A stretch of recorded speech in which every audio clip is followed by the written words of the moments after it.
अस्सलाम वालेकुम नाजरीन। पिछली किस्त के आखिर में आपने देखा कि द्रैगोस के आदमी उस्मान और सावजी तक पहुंच गए थे और उस्मान उनके सामने खड़ा हो गया था। इस किस्त के आगाज़ में काराबेला अपने आदमियों को कहता है, मार दो दोनों को। यह सुनकर वो उस्मान पर हमला कर देते हैं। इतने में अर्तुल और दो सिपाही वहां पहुंच जाते हैं और लड़ाई शुरू हो जाती है।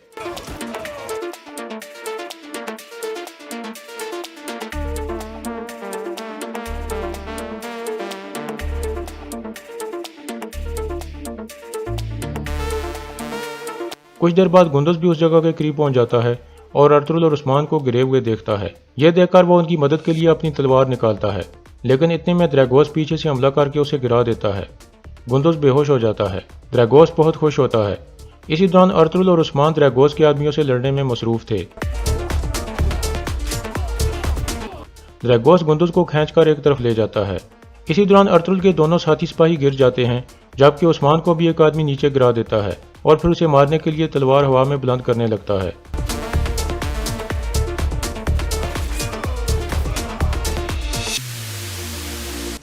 इस तरह अर्तुल उसे बचा लेता है, लेकिन द्रैगोस के आदमी तादाद में बहुत ज्यादा थे। वो हमला करने ही वाले थे कि अर्तुल के दूसरे साथी वहां पहुंच जाते हैं। उन्हें देखकर काराबेला कहता है, अर्तुल, हम जल्द या देर से दोबारा मिलेंगे। ये कहकर वो अपने साथियों समेत भाग जाता है। अर्तुल के सिपाही पास आ जाते हैं। सावजी बेहोश था। अर्तुल उसके लिए परेशान हो जाता है और उसे होश में लाने की कोशिश करने लगता है। इसी दौरान द्रैगोस गुंदुज को घोड़े पर डालकर कहीं ले जा रहा था। अर्तुल गुस्से में उस्मान से पूछता है, क्या हुआ है सावजी को? उस्मान कहता है, मैं यहाँ शिकार करने आया था बाबा। सावजी मेरे लिए परेशान होकर मेरे पीछे आ गया। हमने बिल्गे खातून के सिपाहियों पर हमला देखा, फिर वो डाकू हमारे पीछे लग गए। अर्तुल सख्त गुस्से में कहता है, क्या मैंने तुम्हें शिकार पर जाने से मना नहीं किया था उस्मान? तुमने क्यों मेरी नाफरमानी की? तुमने मेरी बात क्यों नहीं सुनी उस्मान? इतने में सावजी होश में आ जाता है। ये देखकर सब खुश हो जाते हैं। अर्तुल पूछता है, क्या तुम ठीक हो सावजी? सावजी कहता है, मैं ठीक हूँ बाबा। अर्तुल कहता है, माशाल्लाह मेरे बहादुर, चलो फौरन कबीले चलते हैं। यह कहकर वो खड़े हो जाते हैं। अर्तुल सावजी और उस्मान को सिपाहियों के साथ कबीले की तरफ रवाना कर देता है और बामसी को कहता है, हम फौरन सोगत के सराय महल में जाएंगे बामसी। हम बिल्गे और उमर बे को बताएंगे कि उनके सिपाहियों के कत्ल का जिम्मेदार गुंदुज नहीं है। यह कहकर वो भी रवाना हो जाते हैं। दूसरी तरफ तुर्गुत और मरगिन दो मंगोलों के साथ जा रहे थे। इतने में एक मंगोल कहता है, हम कोनिया के महल में नहीं जा सकते, वहाँ खतरा हो सकता है। हम अमीर बाउद्दीन को खबर भिजवाकर जंगल में किसी जगह मुलाकात करेंगे। यह कहकर वो अपना रास्ता तब्दील कर देते हैं और आगे बढ़ जाते हैं। दूसरी तरफ अर्तुल और बामसी सराय महल में पहुंच जाते हैं। अर्तुल कहता है, बामसी फौरन गुंदुज को लाओ, मैं उसका सामना उमर बे और बिल्गे खातून से कराऊंगा। यह सुनकर बामसी बाहर निकल जाता है। अर्तुल अंदर मरकजी हाल में पहुंच जाता है। उमर बे फौरन पूछता है, क्या हुआ अर्तुल साहब, क्या आपने कातलों को तलाश कर लिया है? अर्तुल कहता है, जिन लोगों ने आपके सिपाहियों पर हमला किया था उन्होंने मेरे बेटों पर भी हमला किया है। उनके चेहरे ढके हुए थे, मेरे सिपाही उनके पीछे हैं। उमर बे कहता है, तो तुमने कातलों को जाने दिया? कातलों को तलाश किए बगैर तुम्हारी जुर्रत कैसे हुई वापस आने की? अर्तुल कहता है, मेरे बेटे उस्मान और सावजी हमले के गवाह हैं। मैं आपको बता रहा हूँ कि डाकुओं ने उन्हें भी कत्ल करने की कोशिश की थी। उमर बे कहता है, पहले तुम्हारे बेटे गुंदुज ने हमारे सिपाहियों को कत्ल किया और फिर वो कैद खाने से भाग गया।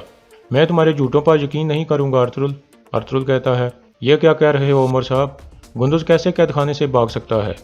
उमर बे कहता है, मेरी बेटी ने अपनी आंखों से देखा है। गुंदुज के साथी ने बताया है कि वो कैसे कैद खाने से भाग गया। यह सुनकर अर्तुल बिल्गे से पूछता है, आप कैद खाने में क्या कर रही थी बिल्गे खातून? इतने में उमर बे अपनी तलवार निकालकर अर्तुल की गर्दन पर रख देता है। बिल्गे कहती है, यह आप क्या कर रहे हैं बाबा? उमर बे अर्तुल को कहता है, अपने सिपाहियों को कहो कि तलवारें फेंक दें।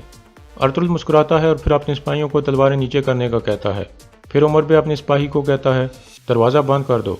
यह सुनकर एक सिपाही दरवाज़ा बंद कर देता है। फिर उमर बे अर्तुल को कहता है, मेरी बेटी कैद खाने में तुम्हारे बेटे को मेरे पास लाने के लिए गई थी। मैं उसका फैसला करके उसे सजा देने वाला था। इतने में बामसी बाहर से आवाज़ देकर कहता है, सरदार, इन्होंने कैद खाने पर हमला किया है और आपके लिए जाल बिछाया है।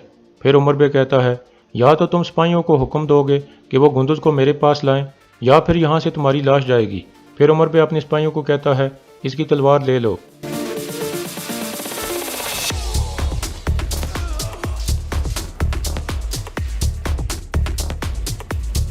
इस तरह अर्तुल उमर बे की गर्दन पर तलवार रख देता है और कहता है, अपने सिपाहियों को कहो कि तलवारें फेंक दें। उमर बे कहता है, तलवारें फेंक दो। उसके सिपाही तलवारें फेंक देते हैं। अर्तुल कहता है, दरवाज़ा खोलो। ایک سپاہی جا کر دروازہ کھول لیتا ہے۔ بامسی اور دوسرے سپاہی اندر آ جاتے ہیں۔ پھر ارطغرل کہتا ہے، تم لوگوں کی جرت کیسے ہوئی قید خانے سے آدمی نکالنے کی کوشش کرنے کی؟ فیصلہ کرنا اور سزا دینا تمہارا کام نہیں ہے جب ہم یہاں موجود ہیں۔ ہم آپ سب کی تلواریں لے لیں گے، آپ لوگ سرائے محل میں حراست میں رہیں گے۔ اگر آپ لوگوں نے ایک بھی مزید بیوقوفی کی تو میری تلوار آپ کا سر اتار دے گی۔ پھر ارطغرل عمر بے کو چھوڑ دیتا ہے اور کہتا ہے، بلگے خاتون، اپنے بابا کو کمرے میں لے جاؤ۔ یہ سن کر وہ اپنے والد کو پکڑ کر باہر نکل جاتی ہے۔ پھر ارطغرل کہتا ہے، عبد الرحمن، عمر قبیلے کے سپاہیوں کی تلواریاں اکٹھی کر لو، اور بامسی تم چاگری کو میرے پاس لاؤ، میں اس سے بات کرنا چاہتا ہوں۔ دوسری طرف عثمان اور ساوجی واپس قبیلے میں پہنچ جاتے ہیں۔ آئمہ خاتون انہیں دیکھ کر بہت خوش ہو جاتی ہیں۔ دوسری طرف گورنر کی بیٹی ایرین اپنی سہیلی کے ساتھ سوگت پہنچ جاتی ہے۔ مکیز انہیں خوش آمدید کہتا ہے۔ ایرین کہتی ہے، میں یہاں ایک اہم معاملے کے لیے آئی ہوں مکیز۔ مکیز کہتا ہے، میں آپ کی کیا مدد کر سکتا ہوں؟ ایرین کہتی ہے، میں گندز سے ملنا چاہتی ہوں، میں نے سنا ہے وہ قید خانے میں ہے۔ مکیز کہتا ہے، وہ قید خانے میں تھا لیکن بھاگ گیا ہے۔ ارطغرل صاحب نے عثمان اور ساوجی کو تلاش کر لیا ہے لیکن گندز غائب ہو گیا ہے۔ آپ گندز صاحب سے کیوں ملنا چاہتی تھی؟ ایرین کہتی ہے، وہ میرا بچپن کا دوست ہے، میں اس مشکل وقت میں اس سے ملنا چاہتی تھی۔ پھر مکیز باہر نکل جاتا ہے۔ اس کے بعد مارا کہتی ہے، آپ گندز سے ملنے سے پہلے ارطغرل صاحب کو کچھ بھی نہ بتائیں۔ ایرین کہتی ہے، میں گندز کے لیے جو بھی ضروری ہوا وہ کروں گی، اس نے میری وجہ سے اپنے آپ کو خطرے میں ڈالا ہے۔ اس کے بعد وہ دونوں گھوڑوں پر سوار ہو کر باہر نکل جاتی ہیں۔ اندر ارطغرل گندز کے ساتھی سے پوچھتا ہے، گندز کہاں ہے چاگری؟ چاگری کہتا ہے، میرے سردار، وہ کہہ رہا تھا کہ میں یہاں نہیں رہ سکتا جب میرے بھائی مصیبت میں ہوں۔ ارطغرل پوچھتا ہے، اور اب وہ کہاں ہے؟ چاگری کہتا ہے، یہ مجھے نہیں پتا سردار، یقیناً وہ اپنے بھائیوں کے بارے میں سن کر واپس آ جائے گا۔ ارطغرل چاگری کے قریب آ کر کہتا ہے، دیکھو بیٹا، اس دن تم نے بھی گندز کی طرح مجھ سے جھوٹ بولا، تم نے مجھے نہیں بتایا کہ وہ کہاں سے آ رہا تھا۔ اگر تم نے سچ نہ بتایا تو ہم نہ ہی گندز کا نام صاف کر سکیں گے اور نہ ہی ان سپاہیوں کے قاتلوں کو تلاش کر سکیں گے۔ اب مجھے بتاؤ کہ تم دونوں اس دن کہاں سے آ رہے تھے؟ چاگری کہتا ہے، یہ پیار کا معاملہ ہے سردار، گندز ایک لڑکی کے ساتھ تھا۔ ارطغرل پوچھتا ہے، کون ہے وہ لڑکی؟ چاگری کہتا ہے، گورنر یانس کی بیٹی ایرین۔ یہ سن کر ارطغرل حیران ہو جاتا ہے اور کچھ سوچنے لگتا ہے۔ دوسری طرف کائی قبیلے میں تیوکلس کی طبیعت سخت خراب ہو جاتی ہے۔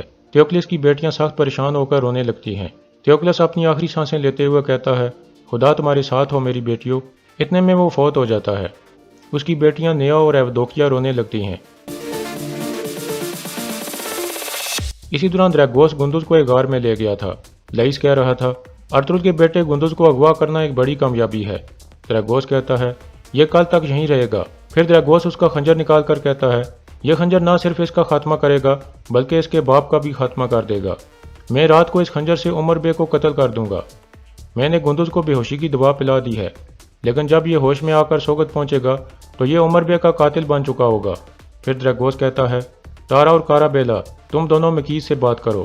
اگر وہ سیدھے طریقے سے ہمارے ساتھ شامل نہیں ہوتا تو پھر کارا بیلا اپنے طریقے سے اس سے بات کرے گا۔ اب ایک آدمی گندز کی نگرانی پر لگا دو۔ یہ جیسے ہی سوگت پہنچے تو مجھے خبر مل جانی چاہیے۔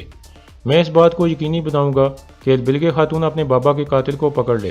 یہ کہہ کر وہ سب باہر نکل جاتے ہیں۔ دوسری طرف ترگت اور مرگن دو منگولوں کے ساتھ موجود تھے۔ تھوڑی دیر بعد وہاں امیر بہاؤالدین اپنے سپاہیوں کے ساتھ پہنچ جاتا ہے۔ منگول کمانڈر اس سے پوچھتا ہے، امیر بہاؤالدین، ان آدمیوں کو صندوق کے بارے میں کیسے پتہ چلا؟ کیا تم نے معلومات لیک کی ہے؟ بہاؤالدین کہتا ہے، مجھے کیا پتا، ہو سکتا ہے تم میں سے کسی نے یہ معلومات لیک کر دی ہو۔ یہ سن کر منگول اس کی گردن پر خنجر رکھ دیتا ہے۔ پھر بہاؤالدین کہتا ہے، میرے ذہن میں ایک آدمی آ گیا ہے اور وہ ہے ارطغرل۔ جب کارابورو محل میں صندوق لینے آیا تھا تو ارطغرل بھی محل میں موجود تھا۔ منگول کہتا ہے، یہ مت بھولو کہ کمانڈر کارابورو تمہاری زمینوں پر قتل ہوا ہے۔ امیر بہاؤالدین کہتا ہے، میں نے ارطغرل کو خط لکھ دیا ہے، ہم جلد اسے سزا دیں گے۔ اب آپ لوگ اس صندوق کو تلاش کر کے ہمیں مصیبت سے بچا لو۔ یہ کہہ کر وہ واپس مڑ جاتا ہے۔ دوسری طرف ارطغرل اپنے سپاہیوں کو ہدایات دے رہا تھا کہ سوگت اور ارد گرد ہر جگہ کی تلاشی لو۔ اگر تمہیں کوئی مشکوک شخص ملے تو اسے میرے پاس لے آؤ۔ یاد رکھو، ہم نہ صرف قاتلوں کو تلاش کر رہے ہیں بلکہ ہمیں گندز کی بھی تلاش ہے۔ اتنے میں عبد الرحمن اندر آ کر کہتا ہے، سردار، امیر بہاؤالدین نے یہ خط بھیجا ہے۔ ارطغرل خط کھول کر پڑھنے لگتا ہے۔ اس کے بعد وہ کہتا ہے، اسے پتہ چل گیا ہے کہ ہمارے قبیلے میں عمر بے کی گردن پر خنجر رکھا گیا تھا اور عمر قبیلے کے سپاہی قتل ہو گئے ہیں۔ اس نے کہا ہے کہ وہ ایک کمانڈر کی ذمہ داری لگائے گا جو پتہ لگائے گا کہ یہاں کیا ہو رہا ہے۔ بامسی کہتا ہے، وہ گیدڑ ہمارے لیے مصیبت پیدا کرنے کی کوشش کر رہا ہے سردار۔ اس کے بعد لفکے قلعے کا منظر سامنے آتا ہے۔ گورنر یانس غصے میں کہتا ہے، عمر قبیلے کے سپاہی قتل ہو گئے۔ और वो इसका इल्ज़ाम अर्तुगरुल के बेटे गुंदुज पर लगाना चाहते थे। कौन है ये आदमी?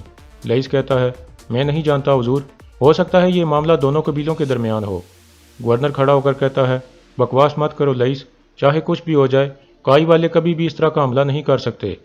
ये उन बागियों का काम हो सकता है जो सोगत पर कब्जा करना चाहते हैं, लेकिन हम ये मसला थियोक्लिस के बगैर हल नहीं कर सकते, क्योंकि उसके पास वो मालूमात है जिससे हम उन बागियों की शनाख्त कर सकते हैं। अब जाओ और उसे तलाश करो। यह सुनकर लईस बाहर निकल जाता है। दूसरी तरफ काय कबीले में आयमा खातून और हकीम अर्तुग थियोक्लिस की बेटी से अफसोस करते हैं। हकीम अर्तुग कहता है, आप जब तक चाहे यहाँ रह सकते हैं। इसके बाद हकीम अर्तुग दवाइयाँ उठाकर देखने लगता है और फिर कहता है, आपके बाबा की हालत खतरे में नहीं थी, क्या कोई और भी यहाँ आया था? एवदोकिया कहती है, मैं सिर्फ 2 दफ़ा कुएं से पानी लेने गई थी, मैंने किसी को अंदर दाखिल होते हुए नहीं देखा। अर्तुग कहता है, मैं इस मामले का बगौर जायजा लूंगा और इन दवाओं को चेक करूंगा। इसी दौरान बाहर थियोक्लिस की छोटी बेटी नया भी रो रही थी। इतने में उस्मान उसके पास आकर बैठ जाता है और कहता है, मुझे अफसोस है नया। नया कहती है, शुक्रिया उस्मान। उस्मान उसे हार देते हुए पूछता है, क्या ये वही हार है? नया कहती है, हाँ ये वही हार है, ये मेरे बाबा की वाहिद चीज़ है मेरे पास, मैं इससे तसल्ली कर लूँगी। तुम बहुत बहादुर हो उस्मान, तुमने हमारे लिए अपनी जान खतरे में डाल दी। उस्मान कहता है, मैंने वही किया जो ज़रूरी था, अगर तुम्हें किसी चीज़ की ज़रूरत हो तो मुझे बताना। नया कहती है, शुक्रिया उस्मान। फिर उस्मान उठकर वहाँ से चला जाता है। दूसरी तरफ हकीम अर्तुग अपने खेमे में थियोक्लिस की दवाइयाँ चेक कर रहा था। वो दवाइयों को एक बर्तन में मिक्स करता है और नतीजा देखकर चौंक जाता है। फिर वो साहब जी को कहता है, मुझे फ़ौरन सराय महल जाना होगा साहब जी। ये कहकर वो बाहर निकल जाता है।